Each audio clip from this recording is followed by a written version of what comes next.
Cuman kita kan melupakan sejarah. Betul apa tidak?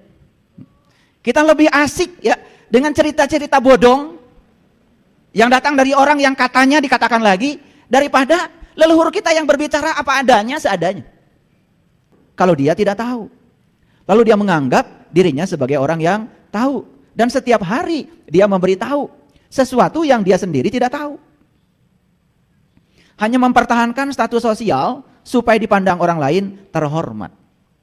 Lalu dia sangat nyaman dengan gelar-gelar yang dia bangun pada dirinya sendiri. Padahal dia sendiri sebetulnya ketika sedang sendiri mungkin jujur, dia sendiri mungkin tidak tahu.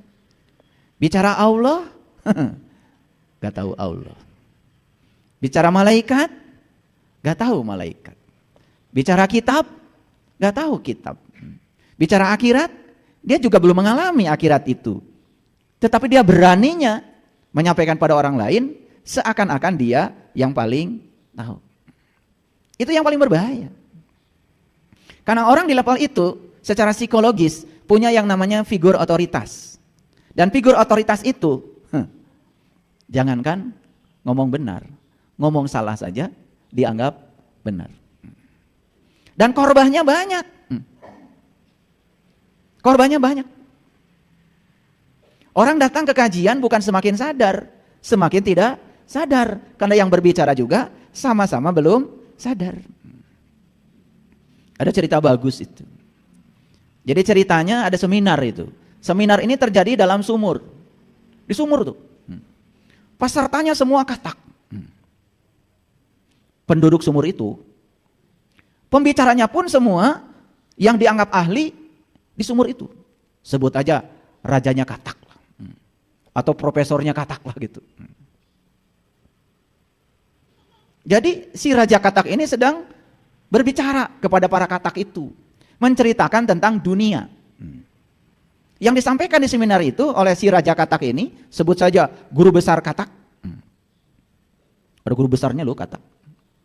SD-nya di sumur itu, SMP-nya di sumur itu, SMA-nya di sumur itu, S1-nya di sumur itu, S2-nya di sumur itu, S3-nya di sumur itu, bahkan mencapai karir tertinggi dalam akademis di sumur itu. Dan dia sedang bercerita kepada para katak yang lain yang belum pernah tahu dunia lain. Dan dalam seminar itu diceritakan dunia itu saudara-saudara adalah tempat kita tinggal ini, yaitu sumur. Begitu pidatonya. Mangut-mangut gak kira-kira semua katak? Mangut. Wih, luar biasa Anda. Memang Anda ini guru besar yang hebat.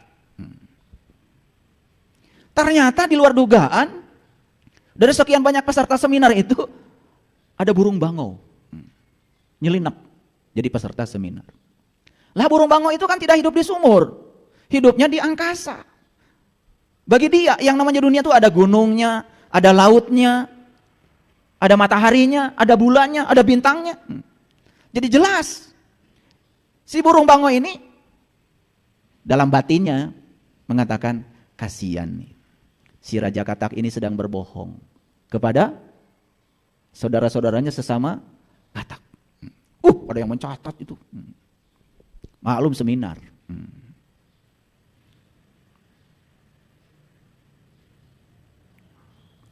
Selesai seminar, si burung bangau ini nyamperin ke depan.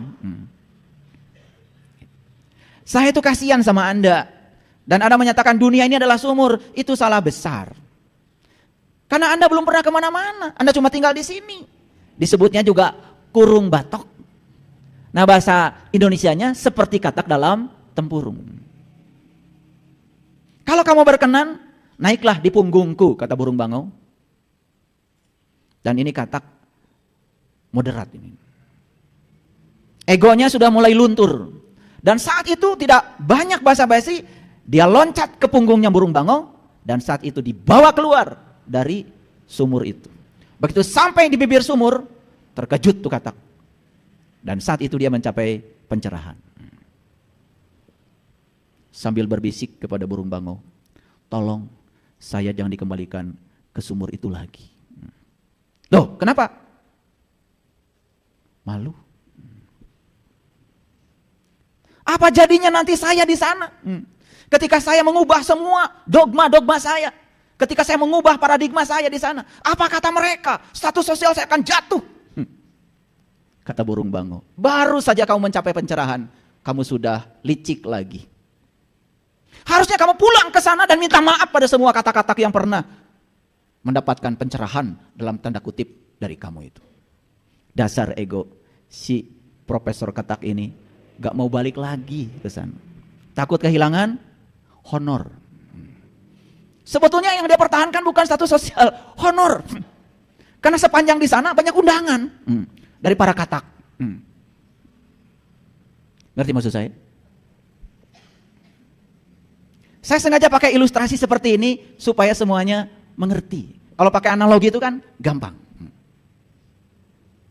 Seperti itu kehidupan kita selama ini. Mau mencahayakan orang, sementara kita pun masih dalam kegelapan.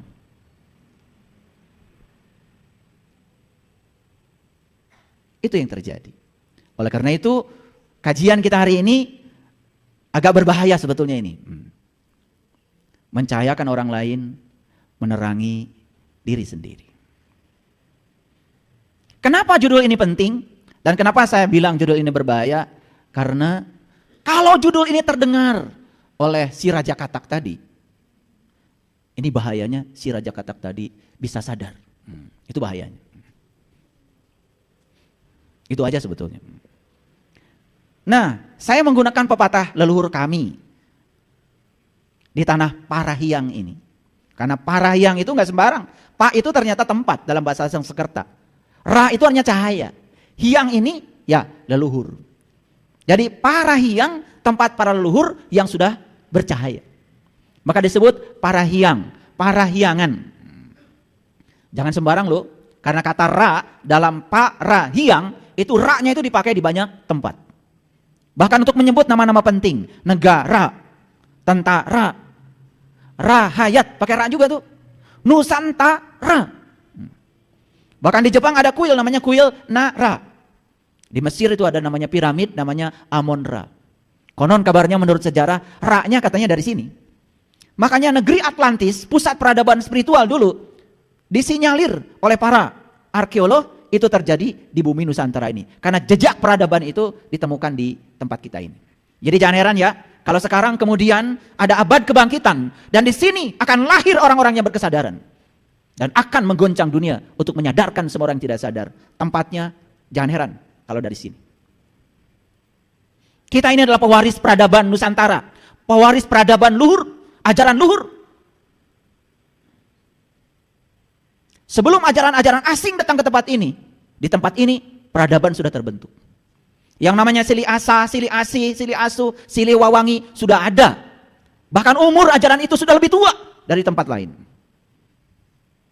Dan kami di Tatar Sunda ini, karena Sunda itu ternyata bukan nama etnis, bukan nama suku, tapi Sunda dari kata Sunada. Su itu artinya abadi, na itu artinya api, da itu besar. Sunada, api abadi yang besar. Ternyata Sunada itu adalah matahari. Saya baru tahu kalau di Jepang ada Shinto. Dan orang awam menganggap mereka menyembah matahari. Ternyata saya ketemu dengan mereka yang penganut Shinto. Mereka tidak menyembah matahari. Tidak sebodoh yang kita bayangkan. Karena matahari yang dimaksud oleh mereka, matahari ruhani. Cahaya ilahi yang ada dalam diri. Itu sebabnya di Quran Allah menyatakan Rabbul Masyriqain wa Rabbul Maghribain. Ada dua matahari yang harus kau kenal. Satu matahari jasmani. Itu untuk proses terjadinya peristiwa fotosintesa. Karena kalau tidak ada matahari jasmani, tidak ada namanya biji jagung, tidak ada namanya biji padi. Tidak ada itu. Dan kalau tidak ada matahari, tidak ada kehidupan, tidak ada kita, tidak ada sel sperma, tidak ada sel telur. Dari mana itu asalnya? Dari makanan. Kalau tidak ada matahari, satu biji nasi pun tidak ada. Kalau tidak ada matahari, daging pun tidak ada. Karena daging berasal dari rumput. Rumput berasal dari proses fotosintesa. Tidak ada matahari. Luar biasa. Pernahkah kita berterima kasih pada matahari? Ketika pagi-pagi, ketika melihat sinar matahari, tatap dia, ucapkan terima kasih. Anda luar biasa. Tasbihmu luar biasa. Gara-gara kehadiranmu, aku bisa hidup. Dan aku bisa lahir jadi manusia gara-gara kamu. Karena kita sudah lama kehilangan kesadaran, lalu kita semua hidup dalam keadaan tidak sadar. Jadi Sunada itu, yang kemudian jadi Sunda, Itu nama ajaran di masa lalu. Nama ajarannya adalah Sunadayana. Yana itu jalan. Sunadayana adalah jalan mencapai matahari. Tapi matahari yang dimaksud bukan matahari yang di luar. Semua sudah tahu dari kecil. Bahkan Nabi Ibrahim pun sebetulnya dalam pencarian spiritualnya, ketemu bintang, ketemu bulan, ketemu matahari. Pasti bukan matahari yang itu. Jangan-jangan Nabi Ibrahim juga sudah menganut ajaran Sunadayana. Sunadayana. Saking cepat menyebut jadi Sundai. Tuh, Sundai. Karena takut ketahuan disebutnya jadi Sunday. Sunday jadi Ahad. Ahad itu satu. Hebat ya? Hebat apa tidak? Luar biasa. Cuman kita kan melupakan sejarah. Betul apa tidak? Kita lebih asik ya dengan cerita-cerita bodong yang datang dari orang yang katanya dikatakan lagi, daripada leluhur kita yang berbicara apa adanya, seadanya. Menyedihkan bukan? Ada anak muda menendang sesajen. Karena nggak ngerti. Padahal sajen itu sastra jenda, kitab yang hidup. Saya waktu menikahkan anak saya yang pertama, kemudian saya mendengarkan upacara ngeyek sereh. Diguar semua itu. Mulai dari harupat, dawegan, sereh, gamir, dikupas semuanya. Saya meler aja menangis. Begitu luhurnya. Leluhur kita itu mengajarkan simbol-simbol spiritual, tetapi dilupakan semuanya. Bahkan ada anak muda yang menendang sesajen, ajaran leluhurnya sendiri. Padahal dia juga bertauhid, nggak tahu yang sebenarnya. Menghargai leluhurnya sendiri tidak bisa. Jadinya kita menjadi terasing di negeri kita sendiri. Dari pepatahnya leluhur kami di Sunadayana ini, ada namanya rukun imannya orang Sunda. Itu ada 6 sama. Yang pertama, nulung kanu butuh. Ini berhubungan dengan profesionalisme. Dokter menolong orang yang butuh bantuan kesehatan. Itu nulung kanu butuh. Berarti untuk nulung kanu butuh harus menjadi seorang profesional. Anda mau jadi apa dalam hidup ini? Anda memerankan sebagai apa dalam hidup ini? Nggak akan bisa nulung kanu butuh. Menolong orang yang butuh. Kalau kitanya sendiri tidak profesional. Nggak punya keahlian. Ada orang yang ahlinya kelistrikan. Menolong orang yang butuh instalasi listrik. Berguna tuh hidupnya. Soleh tuh itu. Ada orang yang bisa ngelas. Dia menolong orang yang butuh karena pagarnya runtuh. Punya keahlian, itu nulung kanu butuh. Jadi leluhur kita di sini mengatakan kepada kita, hidup itu kamu harus punya keahlian. Kalau punya keahlian, kamu bisa menolong orang yang butuh keahlianmu. Itu nulung kanu butuh. Jadi orang tua kita sudah berpikir bahwa diri kita ini harus profesionalisme. Profesional. Jadi soleh itu artinya kita punya keahlian, yang keahlian kita dibutuhkan orang lain. Itu soleh. Dan selama ini kita mengartikan soleh, beda. Sehingga ketika orang bekerja untuk dunia ini, dianggap ngurusi dunia. Padahal memang kita datang ke dunia untuk ngurusi dunia. Cuma kita dibekali sifat-sifat Allah dalam diri. Jadi sifat-sifat Allah dalam diri itu bekal kita untuk berkarya di dunia ini. Tentu saja, kalau mau berkarya di dunia, ikuti intuisi kita. Ikuti hati nurani kita. Pasti selamat. Gak mungkin korupsi, gak mungkin menyakiti orang, gak mungkin mengambil hak yang bukan haknya. Pasti. Itu namanya bermanunggal, dia merasakan kehadiran Allah. Itu namanya tauhid. Jadi tauhid itu kelihatan di akhlak. Kalau orang jujur, tidak mau mencuri, tidak mau mengambil hak orang lain walaupun orang lain tidak melihatnya, itu namanya tauhid. Jadi tauhid itu sebetulnya nampak dalam kehidupan. Makanya orang yang bertauhid adalah orang yang merasakan kehadiran Allah setiap saat, pasti akhlaknya beres. Nah, tauhid pun sudah menyimpang. Jadi ilmu mengesahkan Tuhan, bukan ilmu mengesah dengan Tuhan. Aslinya ilmu tauhid itu ilmu mengesah dengan Tuhan, bukan ilmu mengesahkan Tuhan. Karena memang Tuhan tidak perlu diesahkan. Oh, dia sudah Maha Esa kok. Ini kajian tingkat tinggi nih. Jadi fokus. Sudah minum air wortel toh? Makanya pesan saya kan mau ngaji ke sini minum air wortel. Pagi-pagi khusus hari Selasa sarapannya jangan dulu. Yalah gitulah. Takut ada yang tersinggung. Nulung kanu butuh, nalang kanu susah. Nah ini baru. Ini pepatah leluhur kita supaya kita jangan susah. Malah kalau bisa, nalang kanu susah. Hebat ya? Nah, saya tidak akan bahas semua tentu saja. Karena sudah saya bahas di kajian-kajian sebelumnya. Tapi ini hanya menghangatkan saja. Nulung kanu butuh, nalang kanu susah, nyaangan kanu poeken, ngahudangkeun kanu sare, nepak kanu poho, nganter kanu keeng. Banyak yang protes sama saya, tolong dong diterjemahkan. Nulung kanu butuh berarti menolong orang yang butuh. Nalang kanu susah berarti menolong orang yang susah. Ngahudangkeun kanu sare berarti membangunkan orang yang masih tertidur kesadarannya. Nyaangan kanu poeken berarti menerangi orang yang masih dalam kegelapan. Nepak kanu poho mengingatkan orang yang lupa, terutama orang yang lupa jati dirinya. Dan yang terakhir, nganter kanu keeng, mengantarkan orang yang selalu cemas dan takut dalam kehidupannya. Dari mana itu cemas dan takut? Dari pikiran yang selalu membawa kita ke masa depan. Makanya kalau sekarang kita memikirkan besok, lusa pasti cemas. Kalau sekarang kita memikirkan hari kemarin, pasti sedih. Tetapi kalau kita hadir di sini saat ini sekarang, menggunakan kekuatan the power of now, kekuatan saat ini, kita akan selalu damai.